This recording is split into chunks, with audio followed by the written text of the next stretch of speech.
아무 기도 드립니다. 높으신 우리 아버지 하나님, 지금까지 우리 삶에 수도 없는 고난과 역경의 싸움들을 이겨 넘게 하시고, 그리하여 오늘 여기까지 오게 하신 하나님께 감사를 드립니다.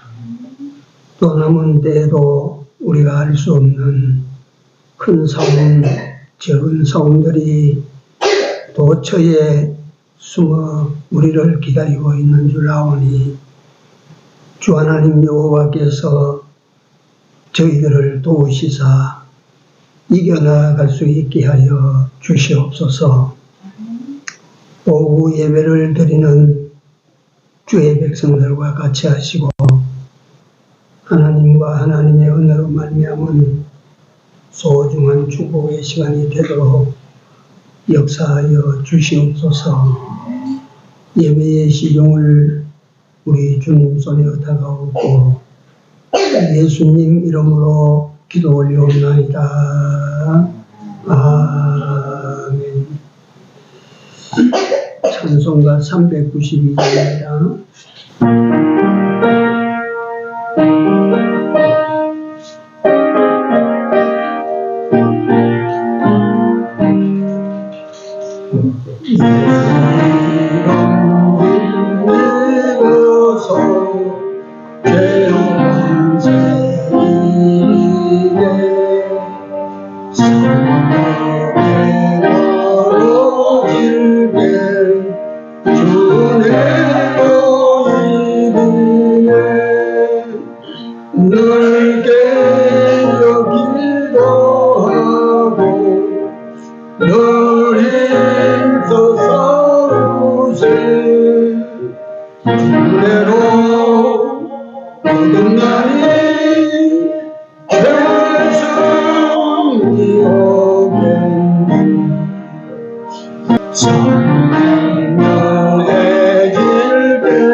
사무엘상 17장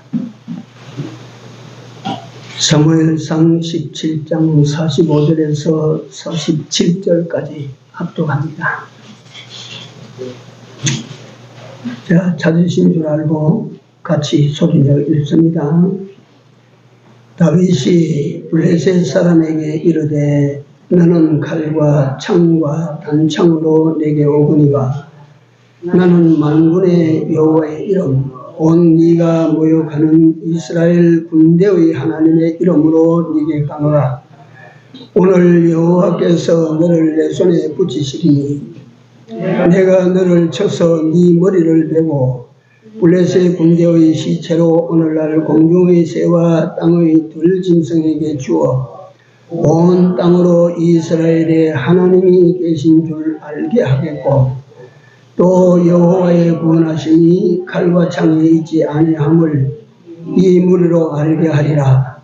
전쟁은 여호와께 속한 것인즉 그가 너희를 우리 손에 붙이시리라. 아멘. 네. 전쟁은 여호와께 속한 것이라. 이 말씀은 전쟁의 승패는 뭐 땅에서 뭘 잘해서 결판내는 것이 아니고 하나님 손에 있다 그 말입니다. 네. 하나님께서 이기게도 하시고 지기도 하시고 한다 그 말이죠. 네. 운동장에 운동 경기할 때 심판은 이기기도 하고 지기도 합니다. 요새야 전부 다시 그 영상을 볼 수 있게 만들어놔서 부정이 많이 줄었지만 심판도 신이 아니기 때문에 심판하면 하면 두려워합니다.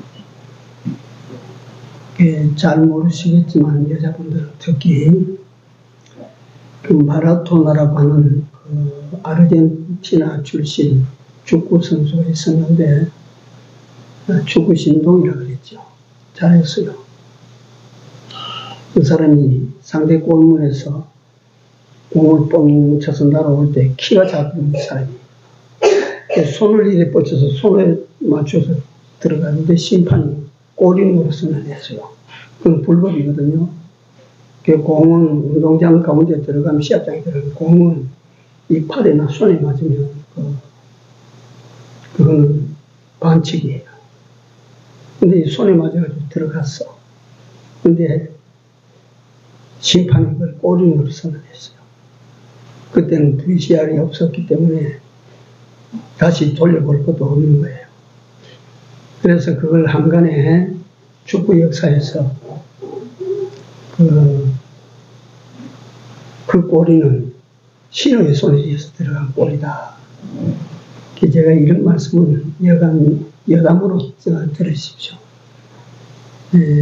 운동장에서 달리는 운동선수의 승부는 심판 손에 있어요.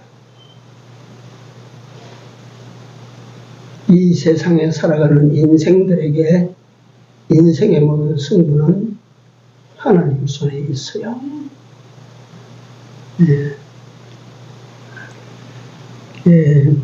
여기에 관해서 제가 말씀을 하나 더 드리고 싶어요. 2차 대전에 종식을 보면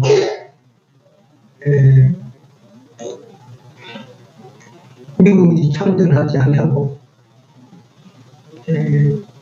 일본, 이태리, 독일 세 나라를 전쟁을 일으킨 다음에 이 세 나라를 동맹군이라고 동맹군. 그 다음에 이 동맹군과 서구는 자기 진영의 그 당시 모든 나라들은 그 당시에 소련까지 연합국이라고 불렀어요.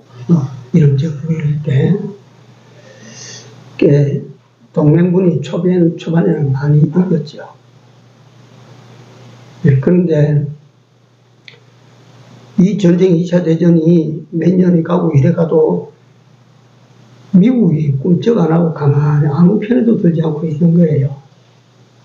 미국이 그 당시에도 미국은 강한 힘을 가지고 있는데 꿈쩍도 안 하고 가만히 있으니까 제일 불안한 게 일본입니다. 일본이 미국이 반드시 연합군 척에 붙어서 우리가 전쟁을 하게 될 것이다. 그래서 이 일본이 미군 함대가 집결되어 있는 진주만, 하와이, 그 지역을 폭격을 합니다. 그게 미군 함대들이 거기 거지반 집결해 있어요. 그리고 그 기름 저유소, 기름 탱크들이 거기 있고, 모든 그 군함에 싣는 그 모든 전쟁 물자들이 전부 거기서 다 실은 배에 선적하는 그런 곳인데, 일본이 거기 가서 그걸 부쉈어요. 그래서 완전히 박살냈어요. 그러니까 일본은 됐다 이제 미국은 못 일어난다. 참전해도 우리가 별것 아니다. 그런데 그때 일본의 전략 전술가인 오모리 겐니치라고 하는 사람이 일본이 미국을 개전에 적편에 붙도록 만들었다. 진주만을 폭격해서 가만히 잠자는 사자를 깨워서 저쪽으로 붙도록 만들었다. 그리고 오모리 겐니치는 말하기를 어차피 망할 일본이 조금 더 일찍 망할 뿐이다. 이러고는 산속으로 들어가 버렸어요. 네. 그 겐니치의 말과 같이 그들이 참전시켰던 미국이 2차 대전을 종식시킵니다. 일본 나가사키, 히로시마 두 곳에다가 원자폭탄을 터뜨려서 일본 천황 히로히토가 미주리 함상에서 메가드 장군 앞에 무조건 항복을 하는 거예요. 일본이 그래서 항복하고 전쟁이 종식됩니다. 그때 일본은 메가드 장군이 군대 만들지 마라. 너 군대 만들면 위험해. 군대 만들지 마라. 이래서 그 전쟁 패전 조약에 의해서 일본은 지금까지 군대 없습니다. 그 군대 없이 불안하니까 자위대라고 하는 이름으로 경찰 부대를 갖다가 군국화 시켜서 그걸 이제 국방을 돕도록 그렇게 만들었죠. 일본이 다시 군대 만들려고 전번에 죽은 수상 그 이름 뭡니까? 아베 신타로라고 하는 사람이 일본도 군사 대국인데 군사를 만들어야 된다. 군대를 만들어야 된다. 그걸 일본 국민들에게 물으니까 만들지 말아야 된다. 만들어야 된다. 50%, 50대 50이에요. 일본은 군사비용을 적게 지출하니까 그게 전부 국가 경제로 도움이 되거든요. 그래서 일본이 일어선 거예요.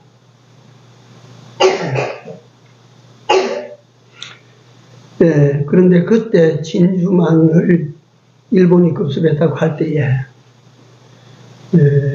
훗날 미국의 대통령이 된 아이젠하워, 드와이트 데이비드 아이젠하워 장군이 그 사람이 연합군 사령관이었어요. 노르망디 상륙작전을 성공시킨 원수인데 대단한 전략가입니다.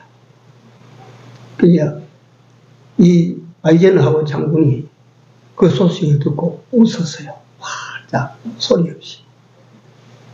이제 전쟁의 끝을 볼 수 있다. 미국이 세계 질서를 재편할 수 있다. 그가 한 세 마디를 그대로 적용하는 거예요.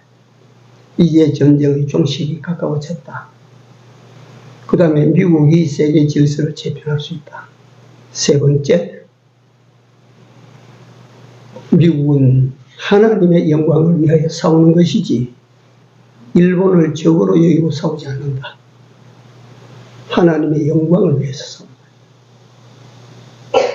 얼마나 멋집니까? 네.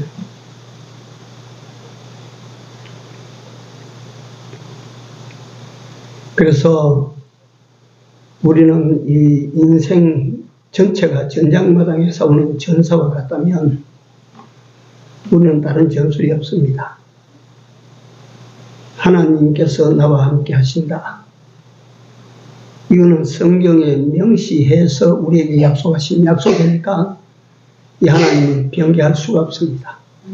우리가 입으로 계약한 것은 급하면 변개할 수 있지 않습니까?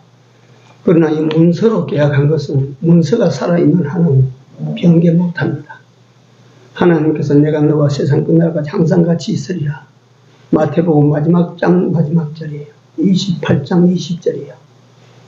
그렇게 문서로 딱 그려놨기 때문에 하나님은 약속하신 하나님은 우리와 함께 하신다는 사실을 우리가 안 믿어서 탈납니다.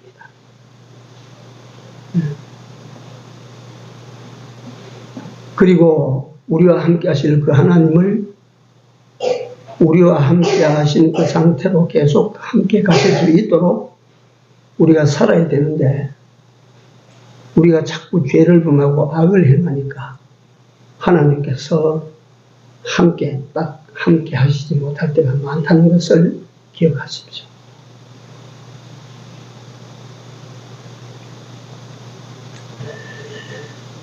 오늘 오후에는 세 번째, 다윗의 승리 비결 가운데 세 번째입니다. 어떻게 해서 다윗이 그 무시무시한 적을 이기고 블레셋을 패퇴시키고 이스라엘의 번영과 평화를 가져올 수 있었을까? 어떻게 이길 수 있었을까? 첫째는 하나님의 함께 하심을 다윗은 믿고 나간다. 두 번째로는 하나님의 이름의 영광을 위한 싸움으로 싸웠다. 세 번째로는 일상생활에서 승리했기 때문에 이겼어요.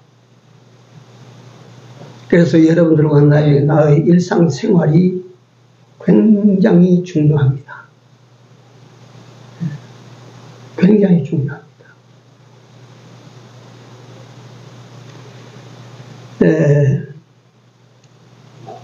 저도 젊을 때 운동장에서 뛰어본 사람인데 지금까지 그 슬로건은 변동 안 됩니다.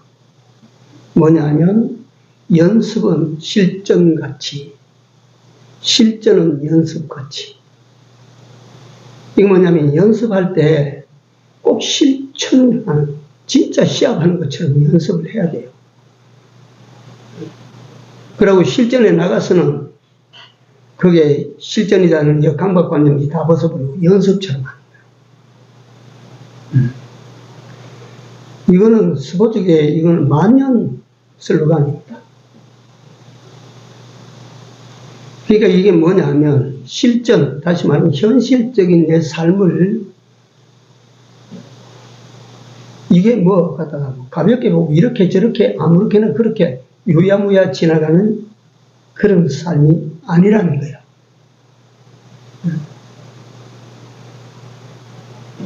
정말 실전처럼 여기고 정확하게 하나님의 수순을 밟아서 그렇게 우리가 사는 거예요. 이건 어디에서 긴 원인을 붙들고 말씀을 드리느냐 하면 다윗이 베델에서 아비의 양을 칠 때 사자와 곰과 싸웠어요. 근데 사자와 곰과 싸웠는데 그 성경 본문을 가면 자세히 읽어보십시오. 이놈이 우리 양떼들 중에 가장 살찌고 큰 양을 잡아먹으려고 하니까 내가 이놈과 싸워야 된다. 이런 게 아니에요. 양의 그 양떼 중 새끼 한 마리를 엉킬 때 그 양의 새끼 한 마리라도 빼앗기지 않고 지켜내기 위해서, 왜냐하면 그것이 아버지의 양이기 때문에 그 새끼 한 마리도 내가 빼앗길 수 없다. 그래서 그 새끼 양 한 마리를 지키기 위하여 다윗은 목숨을 거는 거예요. 그 일상의 삶이 실전적 삶이에요. 그래서 우리는 아이고 양떼가 이렇게 많은데 저 사자가 삼키려고 하니까 새끼 한 마리 물어간 것도 다행이다. 근데 얼른 남은 양떼는 지키자. 이게 아니에요. 그는 사자의 입에 잡힌 곰의 발톱에 짓눌린 그 새끼 양 한 마리를 건지기 위해서 목숨을 걸고 덤볐어요. 사자와 곰에게 덤볐어요. 그 정신이 훗날 다윗의 정신입니다.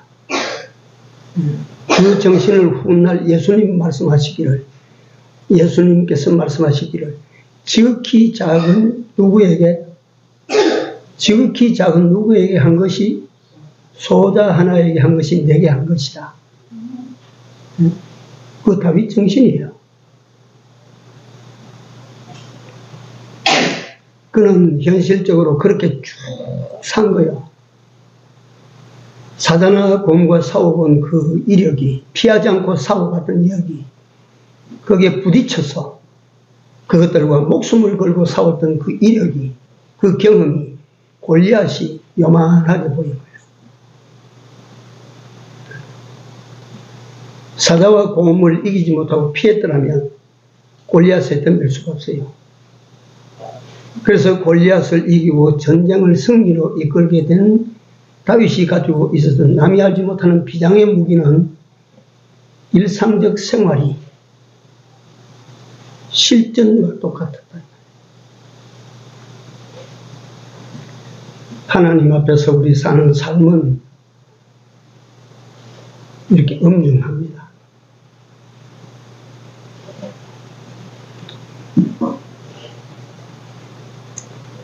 승리한 경험, 일상 속에서 이겨낸 그 이력들이 현실을 만났을 때에 두 가지 역할을 합니다. 하나는 두려움이 사라지는 것입니다. 또 하나는 반드시 해야 될 일을 하게 만드는 것입니다. 그러니까 그 이력을 갖추지 못하면, 그래서 기업에서 직원을 뽑을 때 이력서를 봐요. 물론 갓 대학 졸업한 사람에게 무슨 이력이 있나, 그거는 성적을 봐요.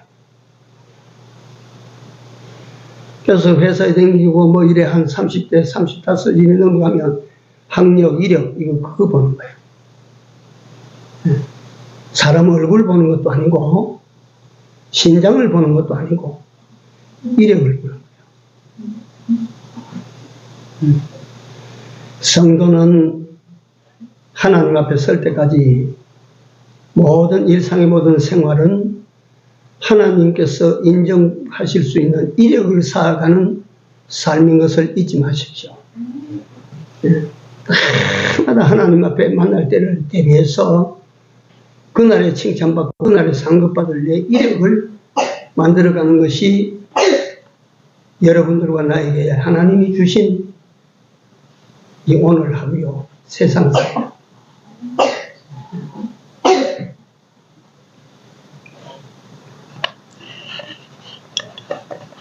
성경에 보면 작은 것에 충성된 자라야 큰 것에 충성되고, 그러니까 이게 작은 일에 충성하는, 이걸 하는 사람이라야 큰 일에도 충성을 합니다. 예배당 들락 날아가다가 화장지 하나 떨어지면 주워서 휴지통에 던져 넣는 그 사람이 더 큰 일도 할 수가 있지요.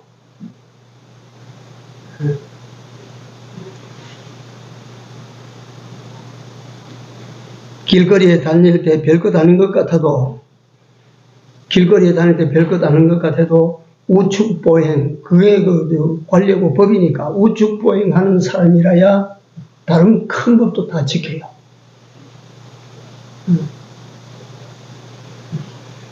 일상의 삶에 훈련되고 연습되고 경험되고 그게 이력으로 쌓였기 때문에 그것이 이길 수 없는 적 앞에서 두려워하지 아니하고 반드시 해야 될 일, 적을 처리하는 일, 그거 처리했던 거예요. 그 다음에 네 번째입니다. 네 번째. 다윗이 승리할 수 있었던 원인 네 번째. 무장을 하지 않았다는 것입니다. 그러니까 세상 논리와 역논리예요. 세상은 무장을 잘해야 싸움에 이기고 내가 지지 아니하고 죽지 아니한다. 이게 무장을 해야 된다. 그래서 나는 이때 6.25 그 환란통에 살아남은 사람의 이야기 하나를 내가 마음에 듣고 간직하고 있습니다. 이 사람이 독실한 어머니가 교인이고 이 사람도 이렇게 교회 다니다가 전쟁이 나자 그만 불려갔다. 근데 뭐 그때 훈련을 그렇게 받지도 못하고 겨우 가서 말이지 총알 장전하는 거, 조준하는 거, 방아쇠 당기는 거 이것만 배워가지고 전쟁터에 나가는 거예요. 전쟁터에. 그 전쟁터에 나갈 때 어머니가 그 당시에는 성경이 단권으로 된 게 아니고 쪽복음하지. 쪽복음 아세요? 마태복음 따로, 요한복음 따로, 이래 따로따로 나왔어요, 이게. 한 권도 된 것도 있었지만은 사람들에게 널리 보급하기 위해서 성경 쪽복음이 있었어요. 그 엄마가 읽고 계시던 계시록 쪽복음하고, 그 다음에 창세기 쪽복음하고 두 개를 합치니까 이만한 줄 되는 거예요. 이거 네가 꼭 안 보고 한 호름에 이거 집어넣어 댕기라. 그래서 이거 전쟁터에 나가면 비장해지니까, 그때는 엄마 말도 그게 참 구슬프고도 말이지, 그게 애절하게 들리고, 거역하면 안 될 것 같으니까, 그 책을 받아서 가슴에 넣어가지고 전쟁터에 나갔는데, 총알을 팍 맞았는데, 성경책 2권이 거기 맞았어. 그 안쪽에 심장이야, 여기. 이 안쪽에 심장이거든, 여기. 총알을 맞아가지고 뒤로 벌렁 내잡혀졌는데, 아, 이제 내가 죽는구나 했는데, 굴러 떨어져가지고 한참 있다가 눈을 뜨고 눈이 떠지고 일어나진다. 그래서 손을 넣어서 빼보니까 이 쪽복음 2장인데 총알이 안쪽에 있는 성경 껍데기까지 왔더라. 그래, 살았다. 제일 큰 무장은 그래서 하나님으로 무장하는 것입니다.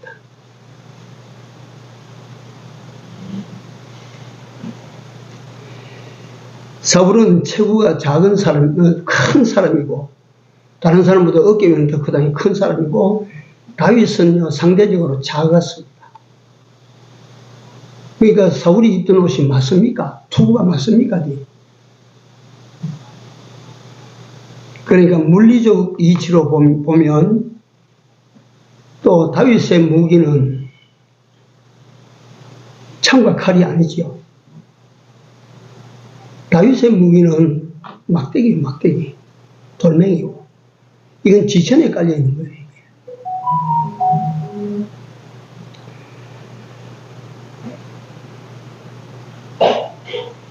그래서 이건 뭐 어떤 측면에서 우리가 생각할 수 있느냐 하면, 우리 각자는 우리에게 하나님께서 우리에게 주신 그 현실, 그거 하나님께서 내게 주신 줄 알고 그걸 귀하게 여기고 그걸 가치롭게 여길 줄 알아야 됩니다. 네? 가난을 주셔도 그 하나님이 주신 거니까, 어떤 질병을 주신다 하더라도 그것도 하나님 주신 거니까, 내게 주신 분복들이라 그걸 귀하게 여길 걸.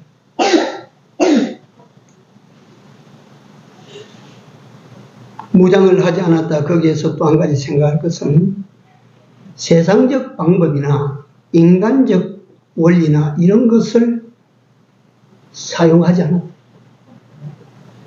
그걸 내 전쟁을 이기기 위한 수단이나 방법으로 삼지 않았다. 인간적인 무장, 이 적을, 인간적으로 무장한 적을 하나님으로 무장해서 단번에 깨트리는 이걸 우리에게 보여줍니다.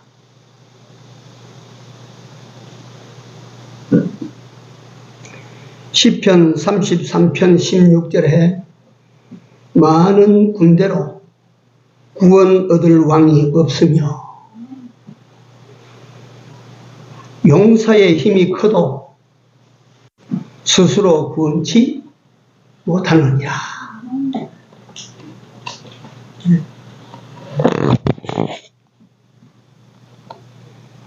하나님께서 안 지켜주시면,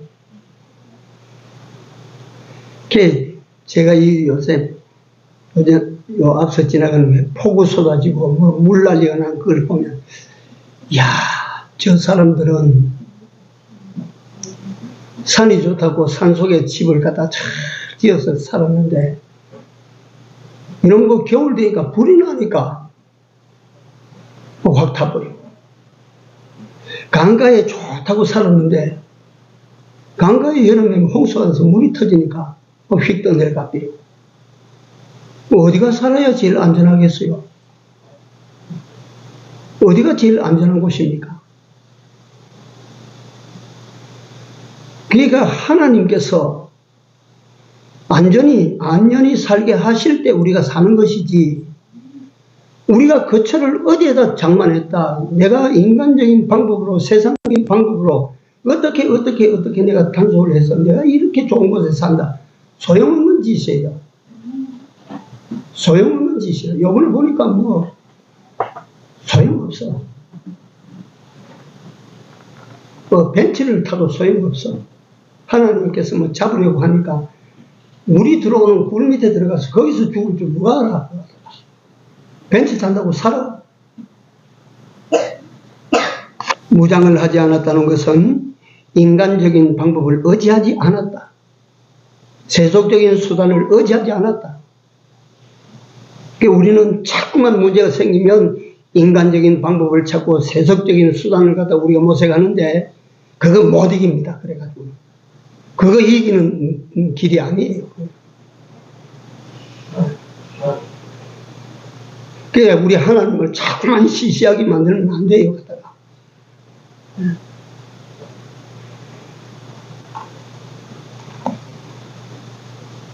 세상 사람들은 그들 방법대로 기술로 이기려 하고, 하나님의 사람은 하나님을 의지해서 하나님의 방법으로 하나님의 힘으로 하나님을 의지해서 세상을 이기고자 하는 사람들이라.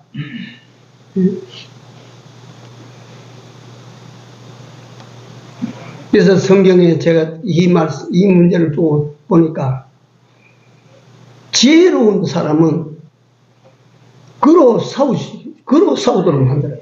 하나님께서 싸우시도록 만들어요.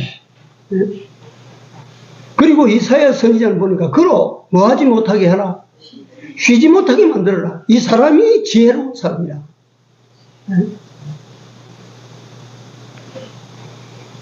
뭐 갖다가 천만금의 그 보석이 하든 내 창고에 가득 차면 뭐합니까? 그걸 사용할 줄 모르는 덩신은 2창고 있으나 3창고 있으나 100창고 있으나 10창고 있으나 한 가지라. 그렇지 않아요?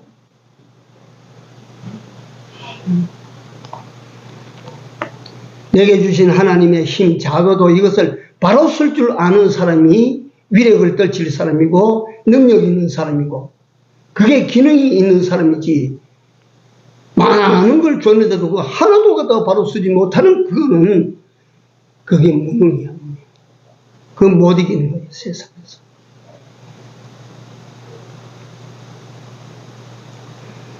인간적인 방법이나 수단으로 이기려고 하지 않았다. 이것이 뭐냐면 다윗이 승리한 네 번째 비결입니다. 네 번째 비결. 그 다음 마지막으로 5번째.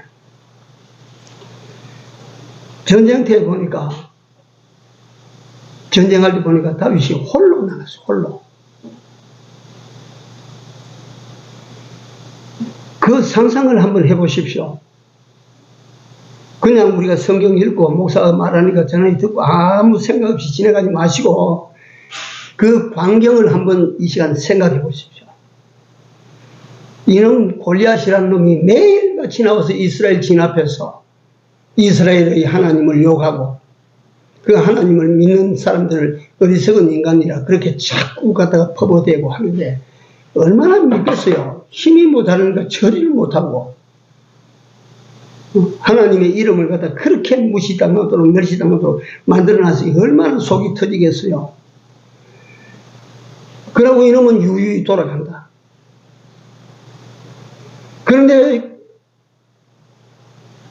이 골리앗의 귀에 도전자가 생겼다, 적수가 생겼다 하니까 아하, 이제 한번 싸워볼 만한 대상이 생겼구나 생각을 하고 약속해서 그날 탁 나가는데 저쪽에 어린아이가 하나 나옵니다. 근데 골리앗은 어떻습니까? 와, 그 거대한 신장에다가 덩치에다가 완전 무장을 하고, 앞에 읽어보면 오전에도 말씀드렸습니다. 그 장자루가 배틀째 같았다고 하니까 이런 사람이 전신 무장을 하고 나오는데 앞에 방패 든 자가 따라나옵니다. 방패. 그래서 옛날 그 서양 전투를 영화로 보면 이 기름 먹인 가죽으로 만들어진 방패를 앞에 들고 지휘관이 있으면 항상 앞에 서요.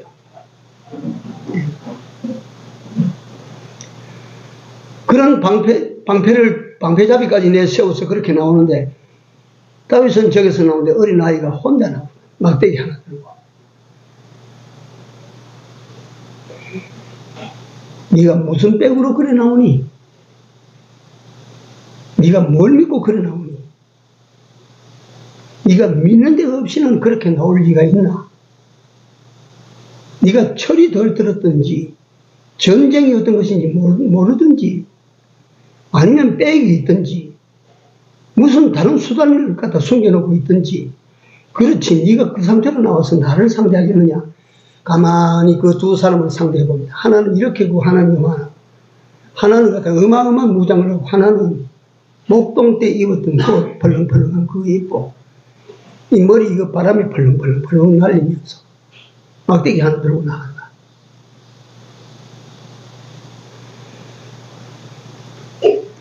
시간이 가서 말씀을 제가 오늘날 우리에게 접목을 한번 시켜보면 이상합니다. 세상 원리가 그렇습니다. 정말 저 정상에 올라갈 때는 혼자 올라갑니다. 여러 사람이 대통령 두 사람이 한꺼번에 대통령 올라갑니까? 대통령 자리에 가는 사람은 하나입니다. 히말라야 산맥 가운데, 상군 가운데 8,000m가 넘는 봉우리가 총 17개 있어요. 근데 그 중에 사방에 알려진 것이 14개예요. 그 14좌 봉우리를 전부 정복한 사람이 이태리에서 많이 나오고, 그 다음에 세계에서 한국이 두 번째 아닙니다. 근데 어몽길, 우리가 잘 아는 어몽길, 어느 산에서 어떻게 얼음 속에 만년설 속에 떨어졌는지 모르는 박영석이, 이런 사람들이 히말라야 예를 들어 카첸중강이라는 그런 거 제일 험한 벽을 올라갈 때 보면 중간중간 베이스를 쉴 곳, 준비할 곳을 만들거든요. 마지막 베이스는 높이 한 150m 남겨놓고 마지막 베이스를 칩니다. 마지막 베이스를 치고는 거기에는 이제 그 짐꾼들, 끝까지 따라오는 짐꾼들, 거기서 다 멈춥니다. 거기서 남은 100m나 150m는 홀로 올라갑니다. 홀로. 혼자 그 길을 올라갑니다. 혼자 이 가방에다 뒤에다가 태극기 꽂고, 태극 깃발 빼면 되는 깃발 깃대기 꽂고, 혼자 올라가요.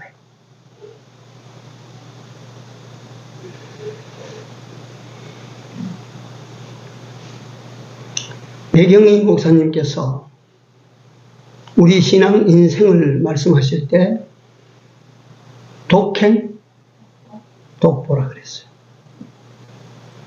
진짜 신앙인으로 길 가는 것은 둘이 가지 않습니다.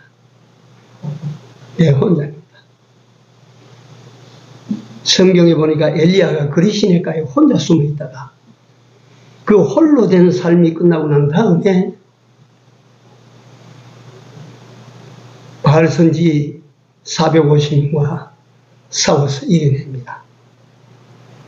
야곱이 형과 싸우고 갈 때 루스 땅이라고 하는 그곳에 가서 혼자 격려하고 하나님을 만납니다. 그가 그 하란 땅에서 외삼촌 집에서 다시 귀화할 때 약복 강변에서 다른 사람 다 앞에 보내고 홀로 남아서 천사와 씨름합니다. 그 실험 후에 그 사나운 형과 화해가 이루어져요. 그래서 나는 우선 뭐 어떻게 됐든 그 간에 예수 믿는 성도는 홀로 설 줄 알아야 돼요. 자기 혼자 있을 때 신앙을 지킬 줄 알아야 돼요. 아무도 없을 때 내 신앙 지킬 줄 알아야 돼요.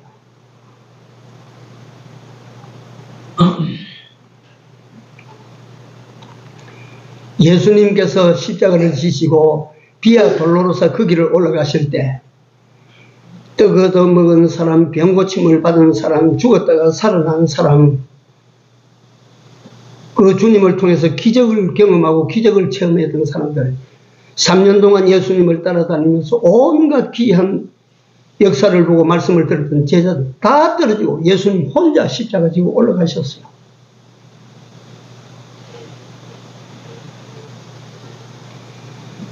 이걸 혼자됨을 강조하는 것은 어떤 사람도 어떤 세상의 그 무엇도 이제는 그때는 다 의지할 것 없어. 세상의 부모도 내가 만약에 죽는다면 부모가 따라옵니까? 내가 혼자 가는 것이지.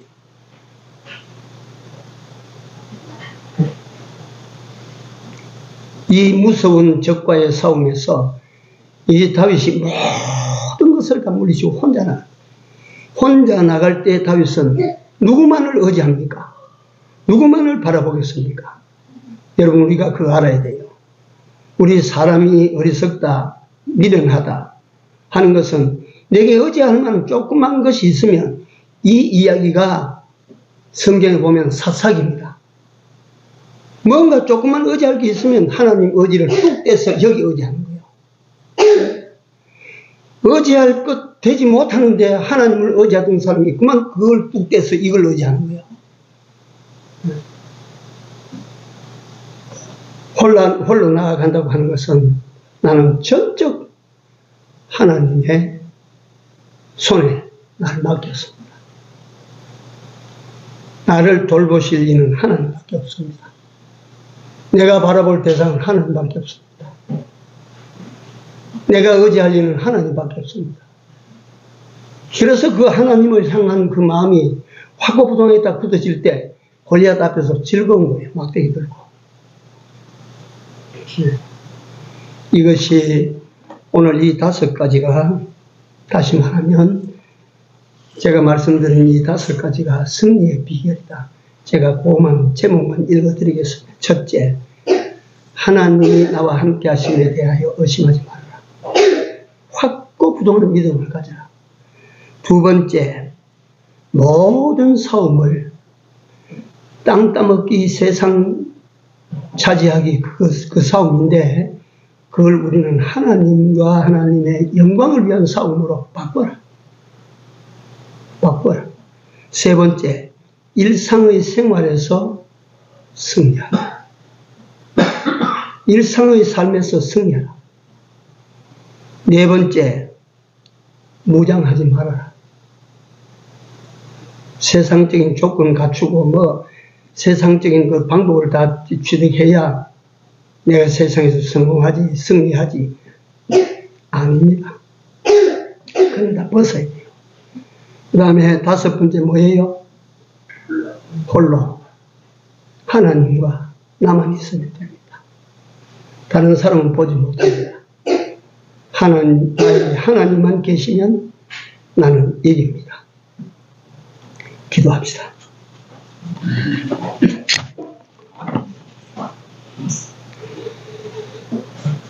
사랑의 주님,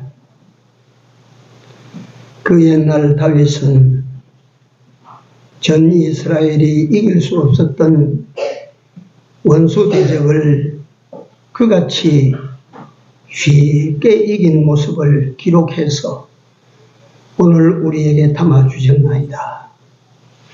사랑하시는 우리 아버지 하나님, 저희들의 남은 때에도 어떤 전쟁이 기다리고 있는지 정말 생사가 걸린 그런 싸움도 능히 있으리라고 저희들이 보고 이 하나님의 함께 하심을 굳게 믿고 모든 싸움을 하나님의 영광을 위한 싸움으로 바꾸며 우리에게 주어진 일상의 생활 속에서 승리해 나아가며 인간적인 어떤 것으로도 무장을 도모하지 아니하며 오직 나 홀로 하나님만 의지하고 현실을 잘 살아가는 저희들 다 되게 하여 주시옵소서.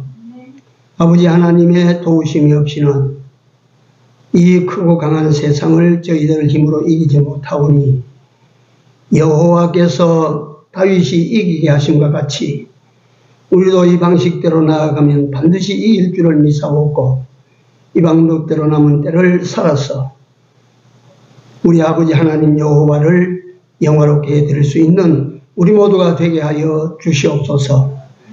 예수님 이름으로 간절히 기도드리옵나이다.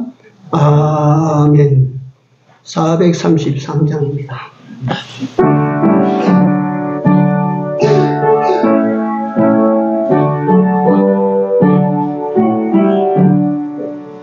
눈을 들어 산을 어디서나 전기지은 주여 나를 도와주시니 너의 발이 실족자 함께 주가 깨어지며 택한 백성 항상 지켜 길을 보하시네 도우시는 하나님 내게 분을 되시니 나의 마음에 달해 너를 삼지 않겠네 네게 화를 주지 않고 혼을 보호하시며 너의 주의 지금부터 영영 인도하시니